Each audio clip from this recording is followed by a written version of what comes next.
Os grandes antagonistas de Solo Leveling, criado diretamente pelo ser absoluto, o Deus Supremo de Solo Leveling, os monarcas são entidades basicamente malignas desde a sua criação. Eles têm apenas um propósito: destruir a raça humana. Os monarcas rivalizam diretamente com os governantes e eles entraram em guerra há muito tempo atrás, e no final das contas, os governantes acabaram vencendo essa guerra.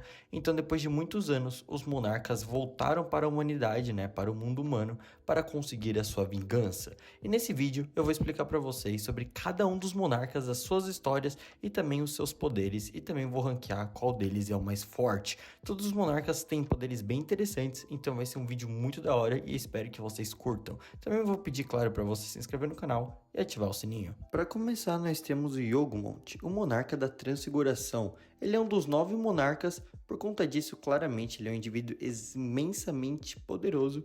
Yogg-Moth também é um monarca que ele não apareceu muito lutando em Solo Leveling, pelo simples fato de que ele é um total covarde. O Yogg-Moth só enfrenta seu inimigo quando ele tem certeza que pode derrotá-lo, visto que quando ele enfrentou o Sung-Jiao pela primeira vez, ele já percebeu que sem o monarca da destruição, ele não teria chance alguma e por isso meio que fugiu com o rabo entre as pernas. Ele não aparece muito em Solo Leveling e quando ele aparece é literalmente fugindo, mas ele também, por ser um monarca, ele é extremamente poderoso. E as suas habilidades incluem, força física absurda, levitação, ele consegue levantar objetos livremente do chão como se não fosse nada.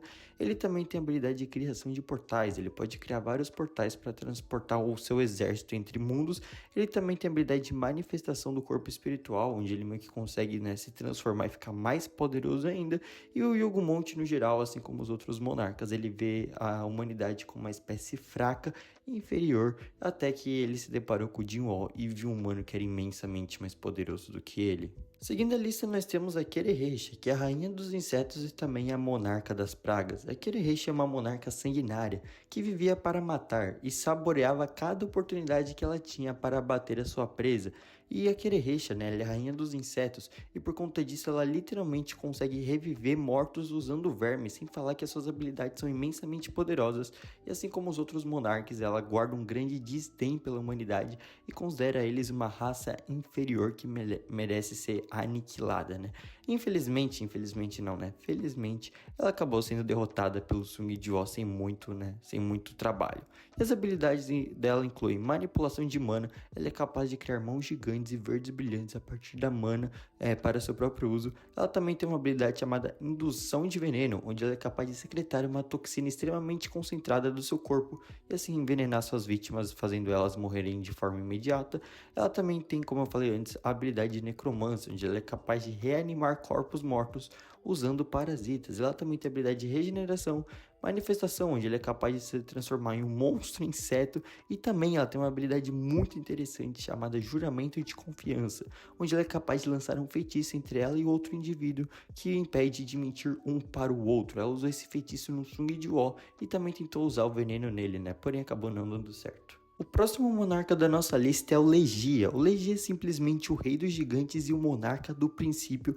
Ele tem um poder absurdo. Porém, o Legia é um caso muito específico dentro dos monarcas e a gente não pode ver muito do seu poder, porque em algum momento, após o ser absoluto ter sido assassinado pelos governantes, o Legia foi capturado e também ele foi acorrentado com correntes que absorviam mana. E anos depois, como parte de seu plano final para reforçar o mundo humano com mana, eles precisavam colocar mais mana no mundo humano, os governantes simplesmente colocaram uma pedra no Legia, no monarca do princípio, para que absorvesse a mana dele. E dessa forma o Legia começou a desenvolver uma sede absurda por humanos, começou a querer matar humanos de uma forma assim muito louca, e os governantes fizeram tudo isso para que o mundo humano pudesse ter mais mana para aguentar a batalha final deles contra os monarcas, para que o mundo não fosse destruído. E as habilidades dele, como um rei gigante, como um monarca, é simplesmente absurdo. Ele tem uma força imensa, fisicamente ele é um dos mais fortes. Ele também tem uma habilidade chamada juramento de confiança, em que da mesma forma que a Querereixa, o indivíduo não pode mentir para o outro. Ele também tem a manifestação do corpo espiritual, onde ele pode se transformar num gigante gigante, tá ligado? Ele é muito forte. Agora nós temos o Tanark. O Tanark é o rei dos humanoides monstruosos e também ele é o monarca do corpo de ferro. O monarca do corpo de ferro é extremamente egoísta e também super confiante. Ele tem um extremo desdém pela humanidade. Ele considera eles assim uma raça extremamente inferior. E a prova disso é que ele acreditava que o Jinwoo, desde o final, não era adequado para ser o próximo monarca das sombras, pelo simples motivo dele ser humano. E as habilidades do monarca do corpo de ferro incluem telepatia, né? Ele era capaz de basicamente telepatar qualquer coisa, ele conseguia levitar objetos e tudo mais. Ele também tem a técnica do corpo de ferro, que é basicamente onde ele faz uma manifestação espiritual para virar um golem monstruoso e gigante que tinha uma armadura de escudo, tá ligado? Tipo assim, mano, o maluco era muito forte, mas também, né, acabou sendo derrotado. O monarca do gelo e rei do povo da neve, Shilad. O Shilad apareceu lá em Solo Leveling e ele é extremamente overpowered, cara. Mas ele também, assim como os outros monarcas, guarda um grande desdém pela humanidade. E a sua primeira aparição foi lá nos Estados Unidos, né? Quando ele simplesmente matou um ranker de rank nacional, meio que com uma facilidade absurda. E as habilidades dele incluem força imensa, velocidade imensa e também ele tem o ataque do sopro de gelo, onde simplesmente com um sopro ele consegue congelar tudo. Ele também tem a magia de gelo, onde basicamente ele consegue, tipo assim como o sopro de gelo, congelar qualquer coisa. Basicamente o cara é a Elsa do Frozen, tá ligado? Oh, let it go! Outra habilidade muito interessante dele é a manifestação do corpo espiritual, onde, diferente dos outros monarcas que meio que se transformam em besta, ele consegue rejuvenescer seu corpo, ficando muito mais forte fisicamente e também muito mais rápido. Ele também tem uma habilidade chamada indução ao sono, onde ele é capaz de fazer todos os humanos dormirem, basicamente. O cara é extremamente overpower e teve uma grande importância no mundo de Solo Leveling. Seguindo a lista, nós temos um monarca que tem uma história bem interessante, que é o rei dos demônios e também monarca das chamas brancas, o Barrow. E a história é a seguinte: no começo de tudo, quando teve a grande guerra entre os governantes e os monarcas, o monarca da destruição percebeu que o monarca das sombras estava ficando muito mais forte do que todos os outros. Então ele ordenou, né, que o monarca das chamas brancas e o monarca das presas fossem atacá-lo, né, fossem matar o Ashbor, o monarca das sombras. Porém, quando eles foram, né, lutar contra o Ashbor, os dois monarcas perceberam que não tinham chance alguma. Então o monarca das presas, né, o Rakan, simplesmente vazou, enquanto ele deixou lá o Baron, monarca das chamas brancas, sozinho. E aí o Baron acabou sendo morto e derrotado. Porém, anos depois, né, ele meio que foi revivido, meio que um clone dele, para ser o boss final de uma dungeon, né, do Castelo Demoníaco, que o Jinwoo conseguiu derrotar. Mas a verdade é que o Baron era muito mais forte do que isso. Afinal de contas, ele era o monarca das chamas brancas. Então aquela força que ele demonstrou quando lutou não era nem metade do seu poder. Com certeza, no seu auge, ele era um dos monarcas mais fortes. E a sua habilidade inclui cuspir relâmpagos da sua boca, onde ele consegue atordoar o seu adversário e fazer eles ficarem meio que slow assim, tá ligado? Consegue atordoar eles. Ele também tem uma habilidade onde ele literalmente consegue invocar um exército demoníaco inteiro e também consegue se transformar meio que num demonião gigante e acabar com todo mundo. Ele é extremamente forte. O próximo monarca da nossa lista é o monarca das presas e rei das bestas, o Rakan. E o Rakan tem uma personalidade de uma besta. Literalmente ele é muito agressivo, ele é muito arrogante e tem uma sede de sangue assim avassaladora. Ele acaba com as suas presas numa facilidade absurda, porém, apesar de ter uma personalidade feroz e ter uma aparência muito intimidadora, Rakan na verdade é um covarde, porque toda vez que ele enfrenta o inimigo mais forte do que ele corre com o rabo entre as pernas, visto, né, que quando ele foi enfrentar o Monarca das Sombras, aconteceu exatamente isso. Ele logo percebeu que não teria chance e simplesmente correu, mano. Então assim, ele é um monarca extremamente forte, mas também é meio que um fujão covarde. E as habilidades dele incluem força imensa, velocidade absurda, durabilidade e também regeneração. Ele tem uma habilidade de regeneração bem roubada, onde basicamente qualquer ataque ele consegue regenerar instantaneamente. Ele também tem a habilidade de telecinese e também concessão de poder, onde ele é capaz de conceder os seus poderes a um humano que seja forte o suficiente para suportá-los. Ele também tem uma habilidade chamada manifestação do corpo espiritual, onde ele é capaz de se transformar em um lobo branco gigantesco. O Rakan, né, o monarca das presas, é um cara muito forte. E com certeza o monarca mais forte da nossa lista nós temos o Ashbor, o primeiro monarca das sombras e também o maior fragmento de luz brilhante. E a história do Ashbor é a seguinte: quando o ser absoluto criou os governantes e os monarcas, né, o Ashbor, monarca das sombras, estava incluso nessa lista. Porém, ele deu um poder especial para o Ashbor. Ele deu poder, né, né, das sombras, onde basicamente qualquer pessoa que morre, o Ashbor consegue reviver, né, usando a sua autoridade de monarca das sombras.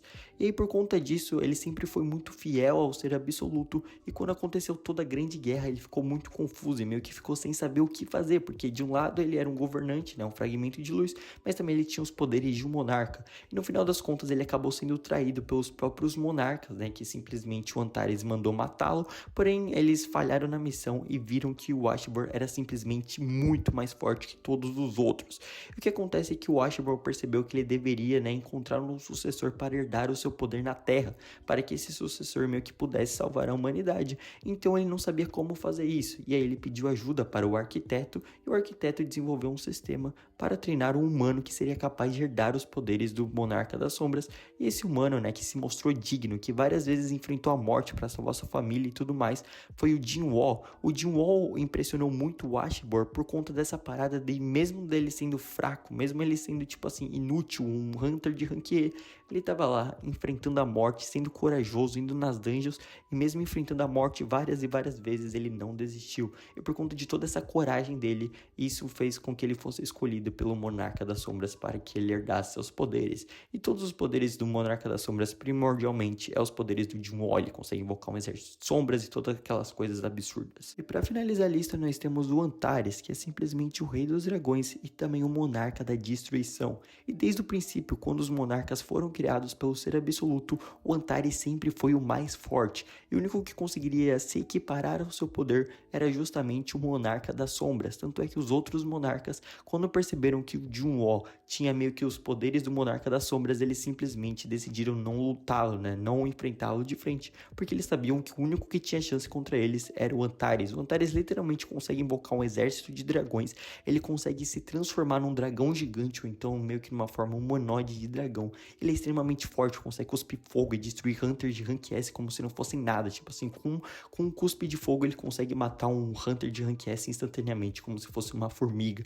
Ele também tem a habilidade de manipulação de chamas, podendo criar ondas gigantes de chamas como se não fossem nada. Essa é uma das características da sua mana, onde ele pode transformá-la em fogo. Ele é literalmente um dragão em forma de humano. Ele é extremamente forte e o único na obra inteira que foi capaz de enfrentá-lo de frente foi justamente o Monarca das Sombras, né? O Jinwoo que conseguiu derrotá-lo. E um fato interessante é que na outra linha do tempo, né, quando acaba tudo e meio que a gente começa o outro solo leveling, no solo leveling Ragnarok, tem o filho do Jinwoo. O filho do Jinwoo meio que tem que herdar os poderes do Antares, né? Ele quer virar o monarca da destruição. E aí o Jinwoo pede pro Antares treinar o filho dele, porém ele fala que não é digno, já que ele guarda um grande desdém pela humanidade. É outro monarca extremamente forte e muito poderoso. E bem, rapaziada, esse foi o vídeo de hoje. Espero que vocês tenham curtido. Desculpa pela minha voz estar tão baixa aqui, eu só consigo gravar nessas condições, né? Minhas condições atuais não me permitem falar muito alto, então peço desculpas pra vocês. Foi um vídeo que honestamente eu gostaria de ter roteirizado mais, mas é um vídeo que eu precisava fazer, mesmo que não tenha ficado 100% perfeito. É só aquele tipo de vídeo que você precisa postar, se é que vocês me entendem. Enfim, espero que vocês tenham curtido. Deixa o like, se inscreve no canal e ativa o sininho.